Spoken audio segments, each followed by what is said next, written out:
ទីហ្នឹងឯងគ្រាអាការនៅស៊ីស៊ូនោះបាទ no ទីអេលីមែន បុយអេលីរ៉ូម ដូរ ដោយសារដូចយើងគិតចែកយូរណាវាអាចដើរបានមួយ CC នៅលើឡែនតែបើអេលីយកអេលីទៅដើរជាមួយនឹងនេះដូចវានេះបងដើរជាមួយនឹង CC ដូចយកទៅឲ្យ CC វាយបាទអេលីទទួលស្គាល់ថាបើសិនជាវាមានវាចែកអេលីនៅក្នុងផាច់ថ្មីនេះគឺគេបាន revamp វាត្រង់ពេលដែលយើងប្រើ skill ទៅលើ minion គឺវាបានប្រើ skill 2 ដងឬក៏ប្រើនិយាយប្រើ skill អីក៏ដោយឲ្យតែ2ដងចំលើ minion វាពេញ passive ក្រោមវាឡើងឈាមតែចំណុចសំខាន់ត្រង់មួយទៀតពេលដែលអេលីដាក់ឲ្យបើសិនតែកតូនលោតជន់មកអញ្ចឹងគឺអេលីបាក់ ultimate គឺវាអាច back up cover ពេលដែល team fight នឹងបានកតូនលោតមកចូល stun យកមកចូល stun របស់អេលីយកមកហើយអេលីវាងាយស្រួលនៅក្នុង front line ពេលដែលនៅចិត្ត hero ហ្នឹងគឺអា energy វាអត់អស់ហើយបាទអត់វាអង្គុយ bird អង្គុយ bird ទៅលើ hero គឺអត់អស់ហើយអត់ស្រួលហើយតែបើវា bird ទៅលើ minion ឬក៏សត្វព្រៃគឺវាស្រក់អញ្ចឹងបាទខ្ញុំគិតថាអេលីរ៉ូមព្រោះថាបើយូរដល់រ៉ូមវាអត់មាន stun អីទៅត្រូវ cover ណាមួយលើ lane ដូចខ្ញុំនិយាយមិញហ្នឹងវាជាទៅវាចឹងបាទចឹងស្វាគមន៍អ្នកទាំងអស់គ្នាមកកាន់គូកូនបើក៏ដូចជាការប្រកួត game ទី1រវាងទី class KA បាក់នេះជាមួយនឹងបាហាឡាបាទតែផ្លូវ Midland បាទខ្ញុំដឹងហើយយកអូច្រាមអត់ឃើញអត់អង្គុយជន់ហូតឃើញអត់អង្គុយជន់ស្គីពីនោះពោបាទតែអ្វីដែលសំខាន់យើងក៏បានឃើញដែរជាមួយនឹង ATM គាត់សប្បាយបោនៅពេលដែលមាន front line បើមុខចឹងបាទតែឌីងដូចជាមានអារម្មណ៍ថារៀងធ្ងន់កបន្តិចនៅពេលដែលប៉ះ lane ជាមួយនឹង CC បាទ MLM គឺអត់មានឆ្នៃទេ MLM លេខដូច silent ដែរ Ellie Rome ល្អតា Ellie Rome ស្រួលទេតាបាន level 2 level មិញគាត់ដល់ level 1ណាអង្គុយអុកពងឃើញឡើងផ្សេងរហូតដល់គេអត់ស្រាត់អង្គុយចាំហូប bird ឈាមដងទីងទៀតបាទចឹងយើងក៏ play ដូចគ្នាមកដែរជាមួយនឹង Infinix Note 50 MBL Edition សម្រាប់ gamer គ្រប់គ្នាគឺមកឆ្ងាញ់ដៃយកតែម្ដងទាំងកម្លាំងសាក់ថ្មលឿនលបឿនដល់តែ90វ៉ាត់ទៀតហើយបើនិយាយពី AMOLED លបឿនរហូតទៅដល់អេក្រង់ AMOLED លបឿនរហូតទៅដល់144 Hz បើនិយាយពី RAM កាត់តែកប់សេរីទៀត 24G ញាក់សាច់បាទ gamer គឺ recommend ហ្មង recommend មែនតើសម្រាប់ gamer ដូចគ្នាបាទ RAM ខ្លាំងជាងកុំព្យូទ័រហ្នឹងមែនតែខ្លាំងជាងកុំព្យូទ័រខ្ញុំដែរបាទចង់ភ្លាមជាមួយនឹងឌីងដូចជារៀងឡូឈាមខ្លាំងមែនតើតែព្យាយាមអស់មីនៀនចូលមកថរ៉េតខ្លួនឯងវិញដូចគ្នាបាទប្រយ័ត្នចាយទេគាត់អេក្រង់ស្មើ motor ខ្ញុំបាទ144 Hz ញាក់សាច់មុនអឹបបាទ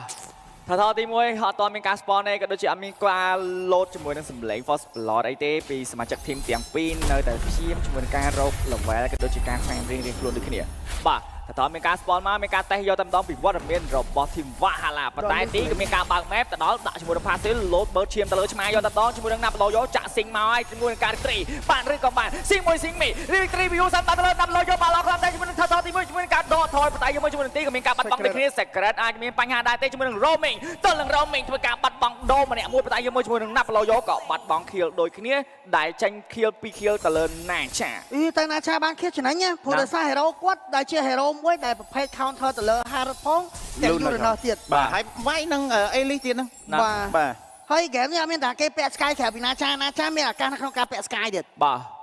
អូទីគៀលចូល early game ធ្ងន់លុយសិតហ្នឹងបាទប៉ុន្តែ total បាញ់មិញក៏បានទៅលើ team Flash KH ដែរក៏ដូចជាធ្វើការ trade បានមក kill មកវិញដែរបាទអង្គុយជួររហូតមកឃើញអត់ស្រក់ឯងហ្នឹងបាទអង្គុយជួរឲ្យតែប៉ះទៅលើ hero មួយដឹងតែឡើងមកវិញឯងប្រើពី skill ពេញ rek បាទអូsurprise ខ្លាំងមែនទែនបាទពី mid ឆាបាទតែធ្វើការយកជាមួយនឹង Elise យកមក Rome បាទរីចាំចេញក៏អត់តន់ដល់ទេណាអត់តន់ដល់ទេបាទអត់តន់ដល់ទេនិយាយមកស៊ីមិចគឺតសើគាត់ត្រង់គាត់ចេញមកត្រាស់មកថ្មីមកបាទចាំមើលគាត់អាចបាទគាត់អាចនឹងជោគជ័យជាមួយនឹង Elise Romer នេះអត់ហើយប្រហែលជាធ្លាប់យកទៅលេងនៅក្នុង scrim បានច្រើនហើយបានហ៊ានយកមកដកនៅក្នុងការប្រកួតនេះព្រោះតែប្រកួតនេះសំខាន់ណាបាទសំខាន់ខ្លាំងមែនទែនសម្រាប់ក្រុមទាំងពីរបាទចូលភ្លាមត្រីមួយពីឆ្មាយកជាមួយនឹង experience grab បានមានការជន់ជាមួយនឹង passive យកតែម្ដងពីព័ត៌មានរបស់ទីក៏ដូចជាមានការដកថយមកវិញដូចគ្នាផងអណយណាអណយបងញ៉ៃណាអង្គុយឡើងឈៀបបើរហូតបើសឹកជន់ការ grab ជក់ហ្នឹងhero ដែលវាយប្រភេទ hero តាមថាឥឡូវមានទាំងការីមានទាំង Lunox បាទសម្រាប់ team Valhalla បាទតែគាត់ថាបើសិនជា game នេះអ្នកដែលលូកដៃវែងជាងគេគឺទីហ្នឹងហើយមក surprise ultimate combo flick បាទ ចាំលៀមជាមួយនឹងថតទី2ក៏មានការចិត្ត spawn មកវិញដូចគ្នាប៉ុន្តែយើងមើលជាមួយនឹង ATM ហើយវត្តមានរបស់ទីនៅផ្លូវ Midland កំពុងតែព្យាយាមបិទទៅលើណាចាខ្លាំងមែនតើប៉ុន្តែយើងមើលជាមួយនឹង ATM ក៏លោឈាមក៏ដូចមានការបោក Brilliant យកតែម្ដងជាមួយនឹងការដកថយពីណាចាបាទអស់ Brilliant មួយបាទធ្វើការតេស្តយកជាមួយនឹងថតយកតែម្ដងប៉ុន្តែថតទី2នេះអញមិនបានទៅលើ Wahala ឬក៏ Plus KA ធ្វើការចាប់សើមុខអាទីយកចំណោជាប់ពេលពីវត្តមានរបស់ទីធ្វើការបោកវាយទៅលើណាចាមុនគេយកតែម្ដងណាចាមានបាន KA ទេមានការ rotation មកពីណាពីកាយស៊ីបាទយើងមើលជាមួយនឹងថតទី2ចាអាតែមួយ retribution មួយពីវត្តមានរបស់ណាប់ឡូយកបានថត2ថតយកតែម្ដងពីវត្តមានរបស់ Team Plus KA បាទនោះនេះបាទ Green Free Farm បាទណាមួយមិញការ rotate មក team fight មិញក៏បាន kill ទៅលើ Kaisi ដែរបាទ Kaisi first item របស់គាត់គឺ Stallion Sai បាទអត់ដូច Wiki ទេ Wiki វាសភៅមុនបាទតែ unique បាទ unique hero បាទ style លេងផ្សេងគ្នាបាទបច្ចុប្បន្នការបន្ទុក kill 2 ទៅនឹង 2 ប៉ុន្តែ total 2 ដងគឺបានទៅខាង team Flash KA បើមិនថាមើលទៅលើ go ក៏ខុសគ្នាត្រឹមតែ 1k ទេបាទ team Valorant ត្រូវការឲ្យការីរបស់ Soul គឺគាត់ចាប់ផ្ដើម late game late បន្តិចដើម្បីមានជាមួយនឹង item នៅក្នុងការវាយបាទសម្រាប់ក្នុងការបែងចែកបើយើងមើលទៅ target single target ទាំងអស់ទាំងណាចាទាំង Soul បាទ single target អញ្ចឹងបើសិនជាដកជាមួយនឹងវត្តមានរបស់ Ding ហើយនឹងទីចែកគ្នាឲ្យ share the make deal យកបាទអត់ទេហ្គេមហ្នឹងបើសិនជាទីគាត់ performance បានល្អការីពិបាកវាយនិយាយមែនបាទការីបាក់វាយមក ulti flick របស់គាត់ហ្នឹងដោយសារការីនៅក្នុងហ្គេមហ្នឹងនេះទៀតបាទជាមួយនឹង spare flicker ណាមួយបើខ្ញុំសូមបន្ថែមតិចទៅណាមួយអេលីវាមិនមែនតាន់ដោយសារ defense វាតាន់ដោយសារឈាមហើយការីវាទទួលស្គាល់ថាវាខ្លាំងនៅក្នុង true damage មែនប៉ុន្តែរបស់ដែល counter ទៅលើ true damage មានតែឈាមហ្នឹងហើយបាទឈាមកាន់តែច្រើនកាន់តែការីបាក់វាយបាទអញ្ចឹងគឺធូនដែរបងមក spray លីងបាទចឹងយើង complete ដែរជាមួយនឹងកញ្ចប់ MLB បានពេជ្ររហូតដល់235ពេជ្រនិងលេង Mobile Legends តាមចិត្តយកតែម្ដងគ្រាន់តែចំណាយ$6ក្នុងមួយសប្តាហ៍ទទួលបាន235ពេជ្រហើយក៏ដូចជារបៀបក្នុងការភ្ជាប់វិញអ្នកគ្នា down app share card ក៏ដូចជាចុចផ្កាយ1686ផ្កាយលេខ2ត្រង់ជ្រូករាល់ជាការស្រេច Goland Go ស្មើគ្នាទេបាទអត់បញ្ហាបាទ Midland សម្រាប់ ATM ក៏លើសមកបន្តិចដែរបាទស៊ីង1ស៊ីង2ពីណាប់ឡូយកធ្វើការដកថយប៉ុន្តែមើលយើងមើលជាមួយនឹងវត្តមានរបស់ហេអត់ដាច់ទេចាប់បោះមួយដាច់ហេតុបាត់ហើយប៉ុន្តែយើងមើលជាមួយនឹង ATM ក៏មានការបាត់បង់ដូចគ្នាមានការ rotation មកពីកាយស៊ីបើកមុខព្រមវត្តមានរបស់ Ding តែ Ding ដូចរៀងឡូឈាមក៏ដូចមានការដកថយមកវិញដូចគ្នាផងដែរអូមិញមានការបោកបញ្ឆោតចេញពី ATM នេះណាបាទបោកវិញវាយសតអត់វាយសតអត់អោទីហើយ retreat ពីឆ្មាប៉ុន្តែ retreat បានទេបានជាមួយថតទី3នេះទៅលើណាប់ឡូយកក៏មានការផ្ដាច់ជាមួយនឹងវត្តមានរបស់ឆ្មាយកតំណងអាចារ្យធ្វើការព្រាលមួយធ្វើការដកថយធ្វើការឈោសាប់យកតំណងពីវត្តមានរបស់ Soul ធ្វើការ ultimate ពី secret ដកថយមកវិញដូចគ្នាផងដែរបាទចិត្តតិចបាទពីណាប់ឡូយកបាទ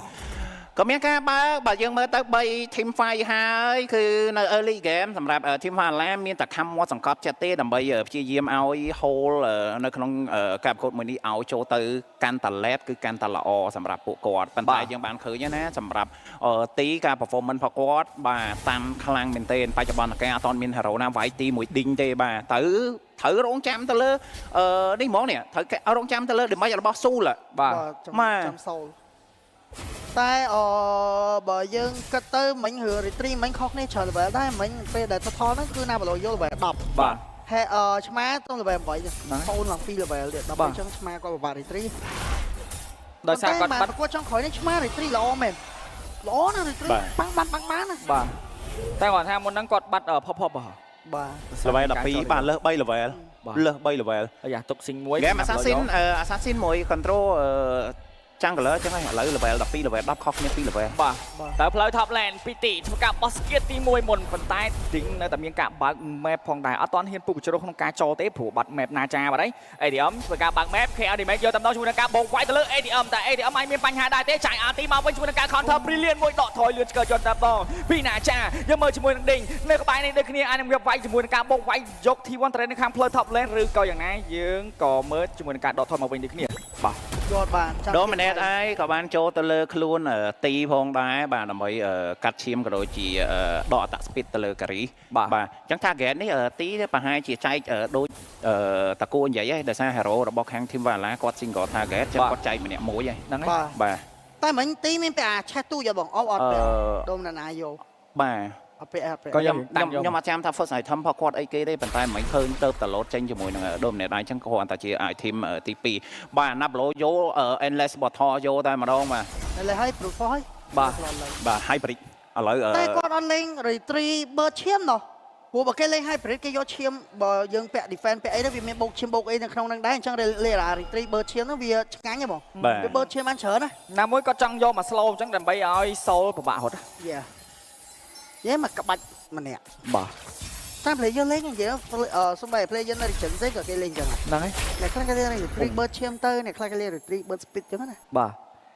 ATM load Sky Piercer ចូលមួយក្របក៏ដូចជាកាត់ឈាមផងដែរ អូទីអត់ពាក់ឆេះទូយ៉ងពាក់យក defend យក front line ដូមណានឯងជាមួយ Radiant បាទព្រោះដោយសារគាត់អត់មានតម្រូវការឲ្យដើរ clear lane ហ្នឹងបើ ESP អាចនឹងត្រូវការបាទភ្លាម secret ធ្វើការតេស្តលើឈាមទីផងដែរឡំនេះអត់ទាន់មានការវាយទេគ្រាន់តែអស់ចុះអស់ឡើងពី ding តែប៉ុណ្ណោះពីខាង Flash KA បាទអានឹង fast slot ដែរទេ secret គីឡូឈាមតិចតួចសល់តែឈាម 80% យកទៅមកជាមួយនឹងការបោពី ATM ឡូឈាម 50% បងមកដែរទេពីទេមកអាទីជាប់អំ200យកទៅមកជាមួយនឹងការបោទៅព័ត៌មានរបស់ secret បាត់បង់មុនគេចាក់ស៊ី1ស៊ី2ពីណាប់ឡូយកក្រាក់ទេវាយយកទៅមកពីកាយឆេបើតែយកមកជាមួយនឹង head ក៏មកពីក្រោយដូចគ្នាមកតែម្នាក់ឯងតែម្ដងចូលម្នាក់ម្ដងជាមួយនឹងការដកថយមកវិញផងដែរពីវ៉ាហាឡាបាទ ទីយ៉ាណយ ជុំហ្គេមនេះ Naplo យកចិត្តតិចណា បាទមួយដើរឆ្មាអាចនឹងឡូឈាមបើសិនចូលមកលងខ្លួនក៏ដូចជាមានការ fast load ដែរទេទីបោះស្គៀមួយជាមួយនឹងការបោកទៅលើ head ធ្វើការចាយ RT ធ្វើការដកថយ lot ទី1គឺបានទៅលើ team Flash KA ផងដែរ ណាមួយគាត់ចង់ចូលក៏ចូលដល់ដែរ បាទ ព្រោះរសារហេរ៉ូគេធំ ATM អាណយ ATM នៅខាងមុខហ្នឹងពិបាកបាទគេមាន front line 2ហើយចង់ចូលមក ATM ក៏ពិបាកទៀត ATM នៅខាងមុខញី disload អេលីរ៉ូមតំណងជឿបង អូ full damage មកណាប្លូយោ បាទ flex រអូបាទ វាយដក defense បាទវាយដក defense បាទទី1 trend នៅខាងផ្លូវ top lane យកបានពី Flash KA បន្តការឲ្យកៃស៊ីធ្វើការ clear ជាមួយនឹង lane ដើម្បីយក T2 trend នៅខាងផ្លូវ top lane ដូចគ្នាបាទ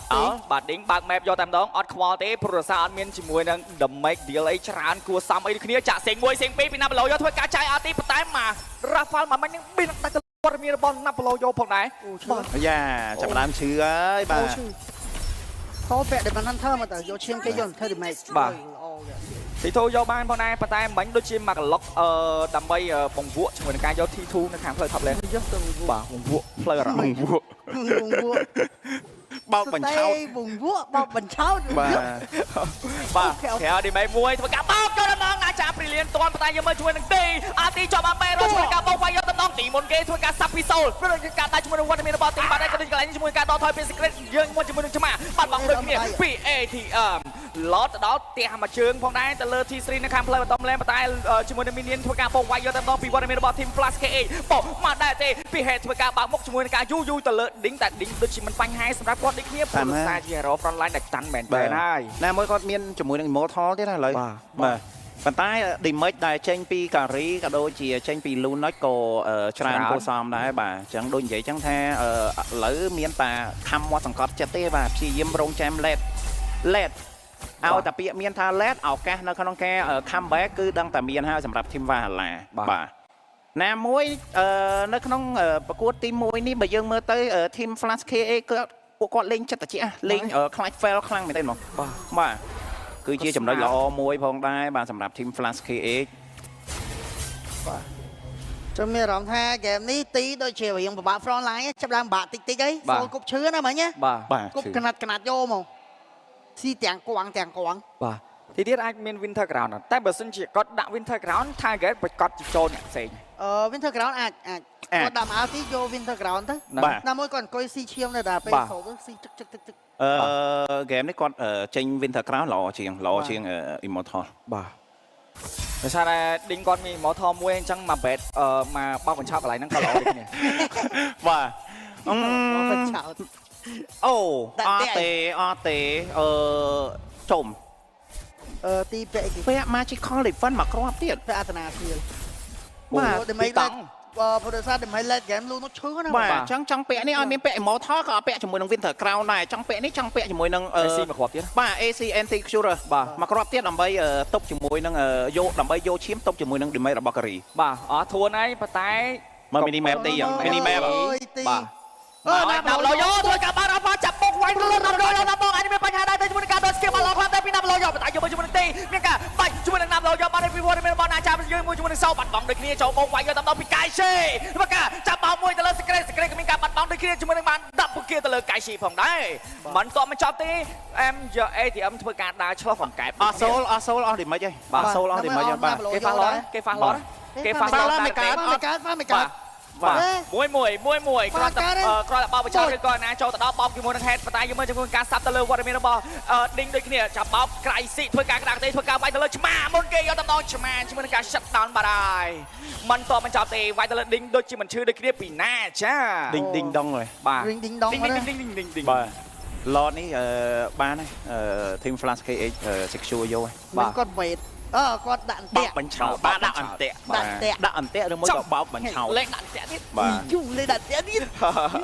ជុំដាក់អន្ទាក់អត់ទេតែមិនមែនដាក់អន្ទាក់ទេមិញវាក់ហ្មងបាទណាប់ឡូយកវាក់យកហ្មងបាទតែលឿនដែរមិញtrade បាទ trade kill លឿនដែរកើបមិញនឹងមានមួយដចដើម្បីតែគាត់ម៉ាត់ delay ឲ្យណាចាយពេលទៅវាយគាត់បាទព្រោះសារមកស្គីទី2បាទយើងក៏មិនភ្លេចដែរជាមួយនឹង Legend Cinema បើសិនជាអ្នកទាំងអស់គ្នាចង់ទស្សនាជាមួយនឹងរោងភាពយន្តល្បីក៏ដូចជាកន្លែងដែលមានផាសុខភាពកៅអីកាន់តែធំទូលាយម៉ាស៊ីនត្រជាក់កាន់តែត្រជាក់បាទហើយបើសិនជាចង់ទស្សនាជាមួយនឹងការប្រកួត MPL KH របស់យើងអ្នកទាំងអស់គ្នាអាចមកជាវជាមួយនឹងសម្បត្តិឬមួយក៏ទិញតាម app បាទបានហើយនឹងមានការបញ្ចុះតម្លៃរហូតដល់ទៅ 10% ផងដែរកុំភ្លេចជាមួយនឹង Legend Cinema បាទណាប់លើយកបើលេង damage សុតអញ្ចឹងខ្ញុំគិតថាវាយហុយតែគាត់វាយឈឺបាទវាយឈឺប៉ុន្តែមិញផុយណាមកបើកជាមួយនឹង Ultimate ដាច់អស់ 70-80% បាទចង់និយាយថាដល់នាទីនេះហើយ Soul មិនវាយឈឺធម្មតាបងឈឺខ្លាំងគេលេងហើយឈឺគេហៅចុកឲ្យអ៊ូលបងបាទគេហៅចុកចាឥឡូវផ្លូវឡតដើរទៅផ្លូវបតំឡើងគឺមានការបោកវាយយកតាមដងជាមួយនឹងការឃ្លៀលឡតចេញពីវត្តមានរបស់ Soul ប៉ុន្តែយើងមើលជាមួយនឹង Mid Lane មានការវាយយកតាមដងពីកៃស៊ីយកបានជាមួយនឹង T3 នៅផ្លូវ Mid Lane ផងដែរក៏ដូចជា Lord Clear Free យកតាមដងពី Valhalla គាត់អត់ចង់បញ្ចូលដែរយាផ្លាស់គាត់ក៏អត់ចង់បញ្ចូលដែរបាទតែហើយឌីងគីឡូឈាមដូចគ្នាប៉ុន្តែមានការរិះចិនឈាមមកវិញដូចគ្នាចង់យកជាមួយនឹង T3 នៅខាងផ្លូវ Top Lane ចាប់បោកយកតាមដងទៅលើ Head មុនគេឡូឈាម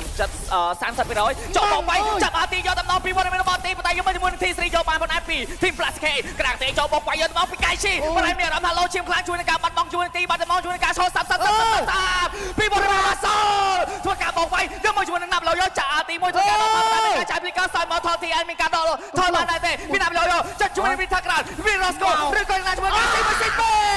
ពីណាប់ឡូយកម្ដាយទៀតពី Head ទាន់រឿងទាន់បានជាមួយនឹង Head បានហើយជាមួយនឹងការដេញវាយពី Head អូទៅទៀតហើយបាទមួយបាទពីរបាទធ្វើការដកថយមានការ rotation មកវិញដូចគ្នាពី Ding អាយ៉ាឱកាស comeback បាទ full led ដល់ led ហើយបាទអាចថឹមក៏មានតែមិនក៏ច្រើនដែរវត្តព្រីត្រេមួយពីឆ្មាធ្វើការយកបានផបក៏ដូចជា T1 Trend នៅខាងផ្លូវ Midland យកបានពីValhalla អូបាទចំទីគាត់អត់ទិញវិញតែក្រៅឬមួយក៏ Immortal នេះអូយទីរឿង make play មួយគឺស្អាតណាលឿនណាបាត់វិញប្លុតទៅឲ្យទីគាត់មានក្រុមជើងស្រាប់បាក់ហ្លីកក៏ប៉ាំងទៅមកបើពេកមិញ target ស៊ីគឺគាត់ព្យាយាមឡុកទៅលើណាចានិយាយទៅមិញប្លេង soul free ដើម្បីយកហ្មងអត់មានទាំងណាប្លូយកអត់មានទាំងខៃស៊ីទៅលើ Lunach ណាប្លូយកព្យាយាម clear minion នៅចង់វាយជាមួយនឹងបែបាទអញ្ចឹងមិញគឺឱកាសល្អសម្រាប់ soul ខ្លាំងមែនទេបាទដើម្បីមានប្រមាណបញ្ចេញខាន់សៀលហើយពេល secret ប៉ុន្តែបោកវាយជាមួយនឹងទីចំអំ3រកក៏ដូចមានការបោកវាយយកទៅជាមួយនឹងទីអត់តាន់ទេបោកវាយពីរជាមួយនឹងការបាត់លើទីលឿនឆ្កាត់យកទៅកៃស៊ីធ្វើការក្រាក់ទេជាមួយនឹងកៃស៊ីហើយបន្តែជាមួយនឹងសោបន្តែទៀតបានដល់គៀ shut down ទៅលើវត្តមានរបស់ឯទៀតបន្តែជាមួយនឹងកៃស៊ីហើយកសាបបដាច់កៃស៊ីមកដល់កាមេរ៉ាចូលវាយទៀតពីដល់ឡើយយកទាន់ស៊ីងមួយស៊ីងពីរស៊ីងបីជាមួយនឹងការដកថយមិនទាន់ទេជាមួយនឹងការផ្ដាច់យកទៅដល់ពីណាចាបងប្អូនរងអាចនឹងអេទាំងវិញដូចគ្នាបងដែរភ្លាមសមាជិករបស់ខាង Team Flash KH បាត់បង់ដល់ទៅរង spawn មកវិញគឺយូរខ្លាំងមែនតើបាទអរេយូរឡទេយូរឡសិនបាទអូយពីដាច់ផ្ទះចុំចោលបាយនេះបាយ flow លេងហើយបាទតោះមិនខំមើលhead មិនខំបង្រាំផ្ទះបាទអូ បឡូយកនេះលឿនណាស់បានទេ បាទចាំមើលអាចចុំវិនាទីនេះហើយចាំមើលនេះការីចាប់ផ្ដើមមានហើយបាទឈោសាប់ free លក់ស្បែកអត់តលក់បាយជើងអត់តលក់បាយជើងទេបាទ Fligan បាទ Rose Gold Demon Hunter Golden Star Rose Sunshine តិចទៀតលក់ជាមួយនឹងស្បែកជើងអាចនឹងធ្វើការទិញជាមួយនឹងImmortal ទិញជាមួយនឹង Immortal ហ្មងបាទគេនេះមានត្រូវការយល់ជាមួយនឹង Winner Nature ទេបាទដាក់ Immortal យកហ្មងបាទSilver Bird វិញតាមធៀបបាទតុបអត់ជាប់ទេណាតុបតែមិនអត់ជាប់ទេបាទមិញទីក៏អស់ជាមួយនឹង Immortal ដែរអញ្ចឹងទីអូប្រាប់ឲ្យថានីតិហ្នឹងគេលេងហៅវាយឈើគេហៅថាវាយចុកបាទអូយចុកដល់ខាងក្រៅអូយចុកដល់ខាងក្រៅលៀមជាមួយនឹងឡតដើមមកតែឌីងបើកបែបគឺមានការបោកគាត់តែតពីព័ត៌មានរបស់ FJA ទីបើកបែបបោកម្ដងទៀតបោកចុះបោកឡើងពីនេះអត់បញ្ហាទេយកជាមួយការទៅមីនីមែនយកជាមួយនឹងការឃ្លៀបោកវាយអាចអណយដែរទេជាមួយនឹងការរំខានទៅហើយដាច់ទី3ជាមួយនឹងផ្លូវមីឡេតទប់ជាប់ឬក៏ជាប់ជាមួយនឹងកាយស៊ីធ្វើការមក rotation មកដូចគ្នា4ទល់នឹង4ប្រឡែងឲ្យព័ត៌មានរបស់ Head ធ្វើការទប់ផ្ទះមួយក៏ដូចមានការបោកវាយអាទីយកលំនៅជាប់ពីទីធ្វើការចាប់បានពេលអត់ឆាត់ដល់សោបដែរបាត់បោកជាមួយនឹងសោអាចមានបញ្ហាជាមួយនឹងកាយស៊ីធ្វើការសាកមួយចៅពីជួ3បោក1បោក2បោក3ជាមួយនឹងឆ្មាបាត់បោកយកទៅដល់ជាមួយការដាច់បាន2រមកវិញគ្នាC1 C2 ពីដើមលើយក rotation មកលោអាទីរត់ចោលគ្នាពីSecret មានបញ្ហាដែរទេសោបពីដល់ជាមួយនឹងការបោកវាយ Head ហើយបោកបន្តចង់ទៅណា Head សើមកថតអាចតែមានថាក្រៅតតែតែទាន់តែសាមឡៃចង់ក្រោយជាមួយការដាច់បលសតតែ last man stay ពីវត្តមានវ៉ាហាឡាបោកទៀតហើយសាមីនៀន2គ្រាប់តែប៉ុណ្ណោះជាមួយនឹងការ clear ក៏ដូចជាមានការ respawn មកវិញយូរគ្រាន់មកពី0.21 second នេះ clear ជាមួយនឹងការជួបពីណាប្លោយកដាច់ហើយពី ATM ដាច់ហើយដាច់ secret ចេញពី team 5អត់ឲ្យតបជាមួយនឹងមីនៀនទេធ្វើការបាក់អាទីជាប់បោកវាយជាមួយនឹង secret យកតំណង last man stay តបផ្ទះជាប់ឬក៏មិនជាប់បោកទៅខាងក្រៅក៏ដូចជាចេញជំនះការប្រកួតទី1គឺបានទៅលើ team Plus KA ជាមួយនឹងការខំបីមកវិញធ្វើមកទី3ពីវ៉ាហាឡាឆ្លាយហ្គេមខ្លះមែនទេប៉ុន្តែធ្វើមិន